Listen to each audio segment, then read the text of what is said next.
Bonjour à tous et bienvenue dans le plateau télé du Conseil régional des jeunes qui fera intervenir la commission climat, la commission communication et l'association Climaction avec un S car ils font plusieurs actions. Tout d'abord, je vais vous laisser vous présenter. Donc vous, jeunes du Conseil régional, présentez-vous en quelques mots. Alors, je m'appelle Thelma Rose Bouillon. Je suis la responsable de la commission climat et je suis rennaise et j'ai 17 ans. Bonjour, je m'appelle Maëlle Cambon, donc j'ai 15 ans. Je suis co-responsable de la commission climat. Je m'appelle Aline Vélo, du coup impliquée dans l'association Climaction depuis 2 mois en tant que salariée, donc avec différentes actions, différents projets que nous menons avec Maude. Alors, je suis Maude Doublet, salariée en tant que chargée de développement à Climaction Bretagne Sud depuis janvier 2019. Et pour faire court, notre association est une association citoyenne locale qui en fait a pour but de mobiliser le territoire aux enjeux du changement climatique, de trouver ensemble des solutions pour adapter et atténuer le changement climatique sur le Morbihan. Alors du coup, la première question serait quelle cause défendez-vous ? On a plusieurs projets pour l'instant dans notre commission. Le premier, c'est concernant les cantines scolaires.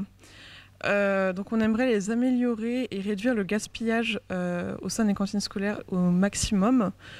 Proposer plus de repas végétariens.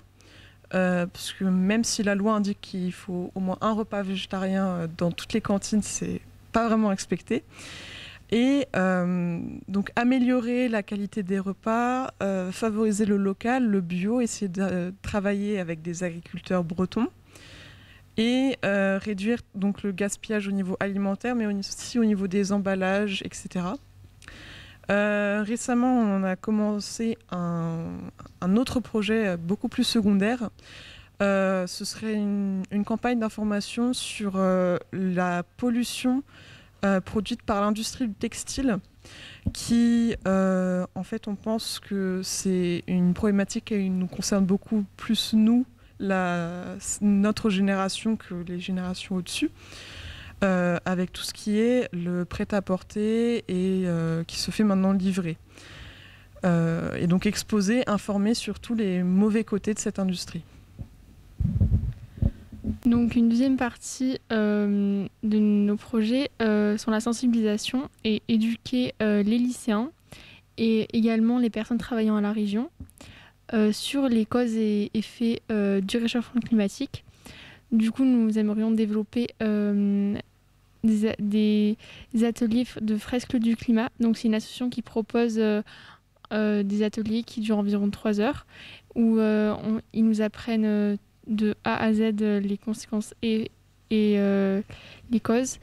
Et donc nous aimerions développer ces ateliers dans les lycées, pour les lycéens, pour les éco-délégués, etc. et pour les élus du conseil régional et certains agents. Ok, très bien, merci. Et vous, du coup, Maud et Aline, en tant que membre de l'association Climaction, quelle cause défendez-vous et que pensez-vous des projets des élus du conseil régional ? Alors on défend vraiment beaucoup de projets au sein de Climaction, notamment la partie alimentaire. On fait en effet de la sensibilisation déjà dans les écoles primaires, collèges et lycées pour sensibiliser sur le gaspillage alimentaire. Donc on est très sensible à cette action et on vous félicite de porter ce projet. Car plus la jeunesse s'implique et plus généralement les projets s'intègrent et sont entendus par les élus, j'espère. Donc chouette. On est aussi impliqué aussi dans la biodiversité, qui est aussi un projet très important au sein de l'environnement, de la préservation de l'environnement. Et puis tout ce qui est lié au changement climatique, évidemment, d'où le nom Climaction, qui a été une de ses premières motivations en fait, à créer cette association.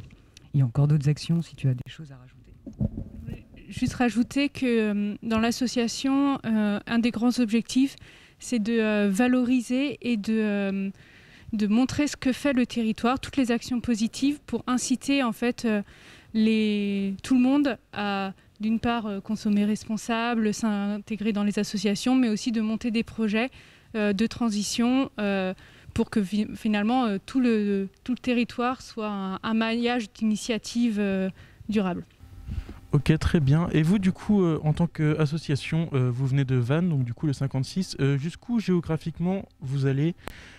Quelle est votre étendue d'action?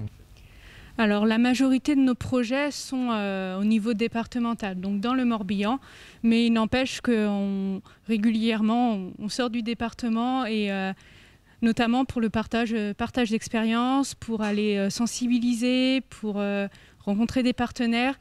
On s'étend vraiment sur la Bretagne pour certaines de nos actions, même si le plus gros se trouve dans le Morbihan pour des raisons aussi de localisation et de mobilité, parce qu'on veut aussi promouvoir la mobilité durable. Et plus tard, vous aimeriez du coup agrandir votre cercle d'action ou pas forcément? Alors petit à petit, en fait, ce cercle d'action a déjà augmenté puisqu'on est parti d'une association qui était très localisée vraiment sur Vannes et le pays de Vannes. Et petit à petit, ça s'agrandit. Et on va régulièrement dans le Côte-d'Armor, Ille-et-Vilaine. Moi, j'ai pas commencé en tant que bénévole, plutôt en tant que stagiaire dans le cadre de ma formation à l'environnement. Mais je suis quelque part, on peut être bénévole aussi dans le projet. Et on a beaucoup de bénévoles aussi, on a plus de 600 bénévoles qui nous accompagnent dans tous nos projets. Et heureusement qu'ils sont là, parce qu'on a besoin d'eux pour réaliser les projets. Après, dans l'association, on est 4 à 5 salariés et pas tous à temps plein. Et vous, du coup, en tant que membre du conseil régional, est-ce que c'est quelque chose qui vous intéresserait plus tard, peut-être faire membre d'une association comme ça, après le conseil régional? C'est sûr que l'engagement associatif, ça me semble une clé, une continuation vraiment de ce qu'on fait déjà au conseil régional, et effectivement une action qui permettrait de continuer de sensibiliser au réchauffement climatique, continuer ce qu'on est déjà en train de faire au conseil régional, et continuer le combat en fait pour l'écologie, pour un quotidien plus écologique et plus durable. Oui, moi, l'engagement associatif est très important pour moi, et je commence déjà à m'engager auprès de Youth for Climate.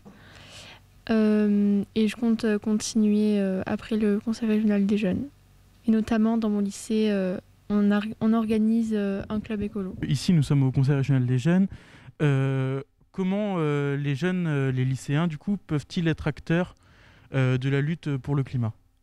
Donc c'est vrai que là, depuis plusieurs années, on a vu quand même émerger un mouvement écologiste assez important chez les lycéens ou chez les étudiants.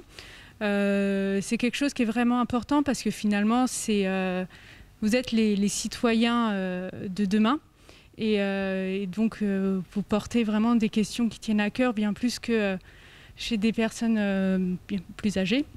Donc d'une part, toutes ces actions tous ces projets que vous envisagez, ce qui se passe au sein des lycées, ce qui se passe ici, c'est des projets qui vont perdurer, et c'est des projets qui vont en amener d'autres. L'engagement aujourd'hui va probablement amener d'autres formes d'engagement demain et d'autres projets. Et donc c'est vraiment quelque chose de très positif pour le futur et pour la transition, d'avoir vraiment de plus en plus de jeunes qui s'investissent dans ces projets. Thelma Rose et Maëlle, en tant que lycéenne, quelles actions, que faites-vous au quotidien pour essayer de lutter pour le climat? Alors, donc, puisqu'on parlait en plus de l'engagement associatif précédemment, personnellement, je fais partie du comité écologique de mon lycée, où je suis qui est divisé en plusieurs groupes, et je suis la chef du groupe communication, qui s'occupe donc de tout ce qui est réseaux sociaux, etc. Et effectivement, donc engagée avec Youth for Climate également, comme elle, au sein de mon lycée. J'agis également à mon échelle dans ma vie quotidienne. Par exemple, j'ai une action concrète que je fais depuis le collège, la 3e. Tous les midis, j'apporte ma serviette en tissu au self pour ne pas gaspiller une serviette et la jeter à chaque repas. Ok, d'accord. Et est-ce que vous pensez que des associations, des groupes de parole, comme vous avez du coup dans vos lycées, vous pensez que c'est dans tous les lycées, et est-ce que ça devrait être dans tous les lycées si ce n'est pas encore le cas? Dans mon cas, en tout cas, c'est utile, c'est vraiment utile, parce que si personnellement, donc je suis dans la communication, mais j'ai des camarades qui donc sont en constante discussion avec avec les chefs des cantines pour essayer d'améliorer les choses, qui sont en discussion avec la direction de l'établissement pour essayer de mettre en place des projets de recyclage. Donc oui, c'est utile et ça permet à nos établissements de devenir plus écologiques et plus durables. Moi, je pense que c'est important que dans chaque lycée, il y ait des éco-délégués ou un club écolo ou quelque chose comme ça, parce que moi, ça n'existait pas dans mon lycée. Puis depuis cette année, ça se met en place doucement et je trouve que c'est très important pour que des personnes soient source d'innovation pour mettre en place des idées écologiques au sein de l'établissement. L'engagement et tous les projets sont vraiment tous très intéressants et tout projet, même infinitésimal, toute action, tout éco-geste au quotidien a une importance, même si parfois on se dit que c'est juste un grain de sable au milieu de la plage. Finalement, tout a son importance. Peut-être pas aujourd'hui, mais peut-être demain dans votre vie professionnelle ou dans notre vie personnelle, dans notre quotidien. Tout a une action, tout a une importance. Et même si c'est pas quelque chose qu'on a l'impression que le travail reste énorme, que c'est vrai qu'on peut se dire que tous ensemble, en fait, on peut arriver à quelque chose de vraiment bien. Merci beaucoup, nous finissons sur cette très belle parole. Merci à l'association Climaction avec un S de nous avoir écoutés. Merci à la commission Climat et à bientôt au CRJ.